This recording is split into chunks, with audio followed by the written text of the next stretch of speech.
Hey everybody, and welcome to Epic Everyday, our weekday podcast for busy, stressed out Christians who want to find freedom, abundance, and peace. I'm Liz Frericks, and this is my husband Evan. Hi.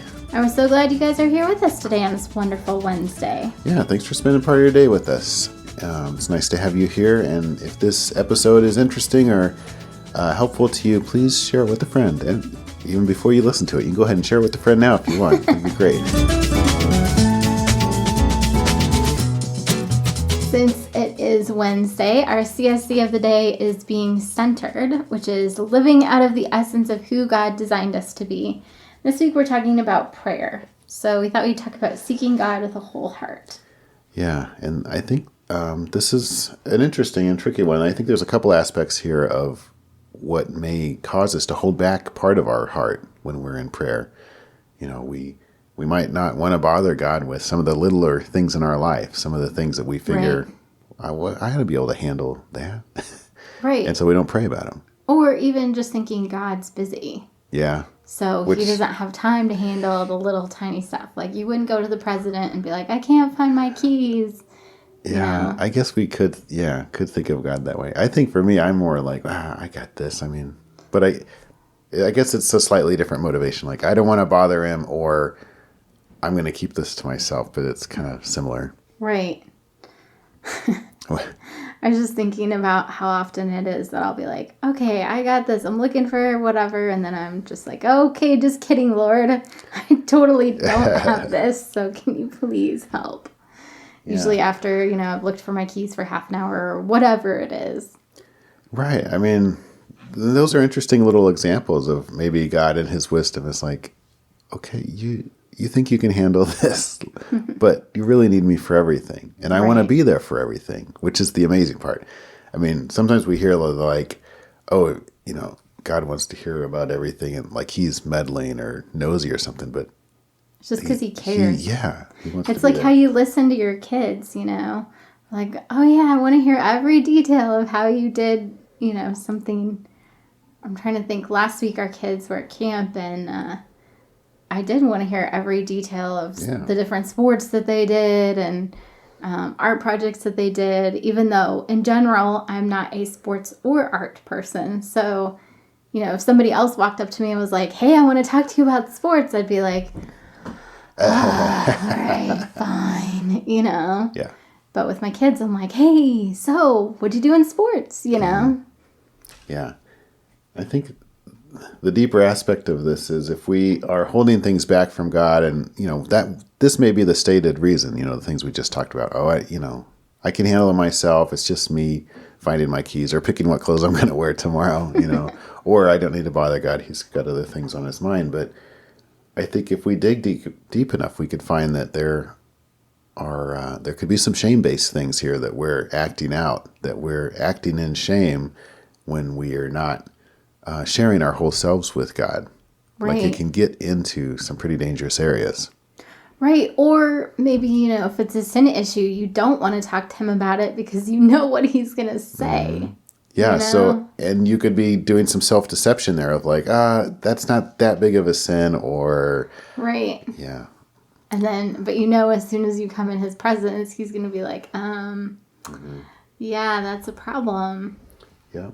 And the amazing thing about God is, he is a God of grace and love, and he'll hear those things, and he doesn't flip out, and I don't know, whatever we're scared of, like in our human interactions, maybe we've got, a certain amount of shame or something that didn't go well with an authority figure, and that kind of a hang up is keeping us from coming to God fully because it's like, well, what if God acts like that? That didn't go well. Some trauma in our past that makes us think God will respond the same way whoever else did. One of the things we were talking about yesterday was trying to understand who God is and being reminding ourselves of that over and over again so that we can come in prayer. Because there's nothing that he doesn't know about us. I love that. I also sometimes hate that. Well, yeah. And I love, Psalm 139, if you're ever like, does God know about me? It's just so great. It says, O Lord, you have searched me and you know me. You know when I sit and when I rise. You perceive my thoughts from afar. You discern my going out and my lying down. You are familiar with all my ways. Before a word is on my tongue, you know it completely, O Lord. You hem me in, behind and before. You have laid your hand upon me. Such knowledge is too wonderful for me, too lofty for me to attain. Where can I go from your spirit? Where can I flee from your presence? If I go up to the heavens, you are there. If I make my bed in the depths, you are there. If I rise on the wings of the dawn, if I settle on the far side of the sea, even there your hand will guide me, your right hand will hold me fast.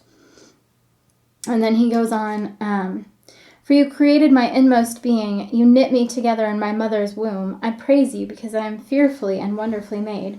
Your works are wonderful, I know that full well. My frame was not hidden from you when I was made in the secret place, when I was woven together in the depths of the earth. Your eyes saw my unformed body. All the days ordained for me were written in your book before one of them came to be.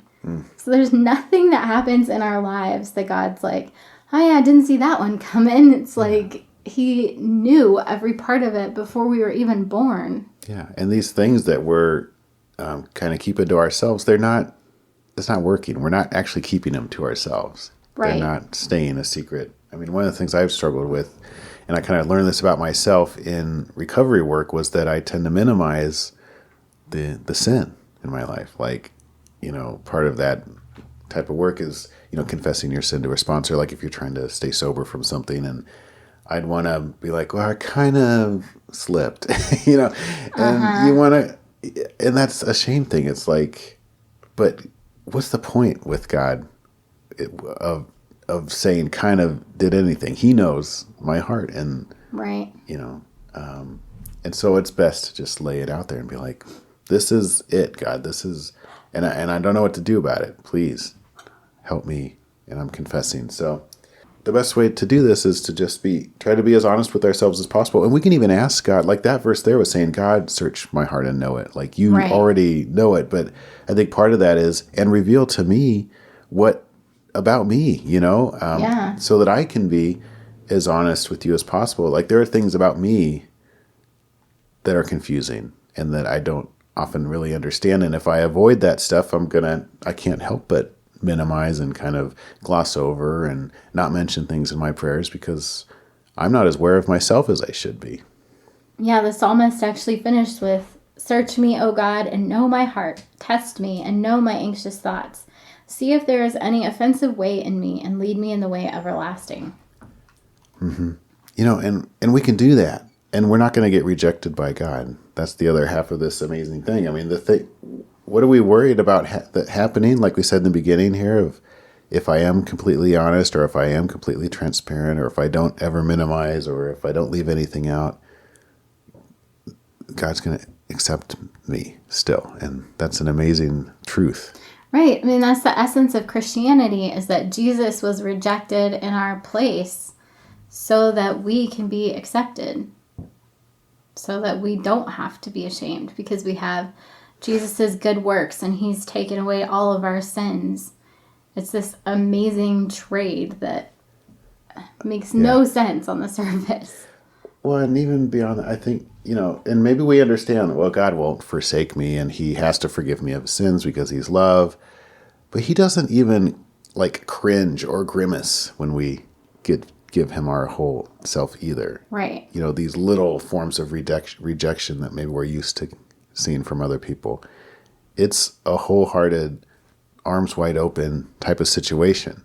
And we can't really wrap our brain around that. It's so unusual. Yeah. I mean, when you look at the story of the prodigal sons. Like how you said sons, plural. Thanks. It's just so clear how Jesus says that God is like the Father. The Son says, basically, I wish you were dead so I could get your money because that would be better.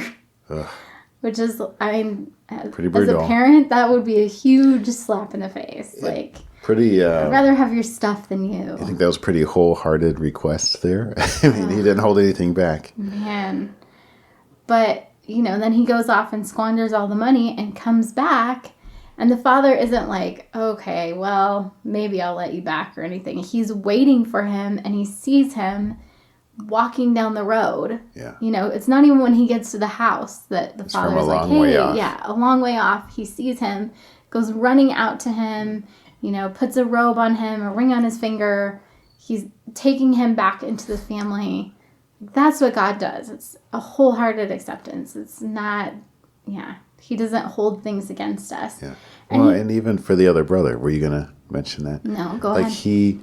So the older brother is not happy about all the things that happened, and he comes back and there's a party happening, and the lost brother is there, and he's jealous, and he confronts the father, and he's really rude to him as well, just as rude as the younger brother was earlier. And he refuses to come in, and the father seeks him. He goes to him. He comes out of the party, and he tries to bring the older brother in as well, and he doesn't come in as far as we know, unfortunately. Right.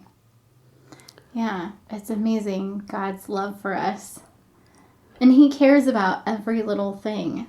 I mean, in Luke 12:6, Jesus says, "Are not 5 sparrows sold for 2 pennies? Yet not one of them is forgotten by God. Indeed, the very hairs on your head are numbered.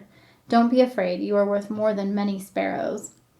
And I love that because, you know, how many hairs I have on my head is not that important. I mean, I don't want to go bald, but just being like, okay, well, do I need to count every day how many hairs are on my head? No. Do you need to manage that? Do I freak out when a few of my hairs fall out when I'm washing my hair or brushing it? Nope.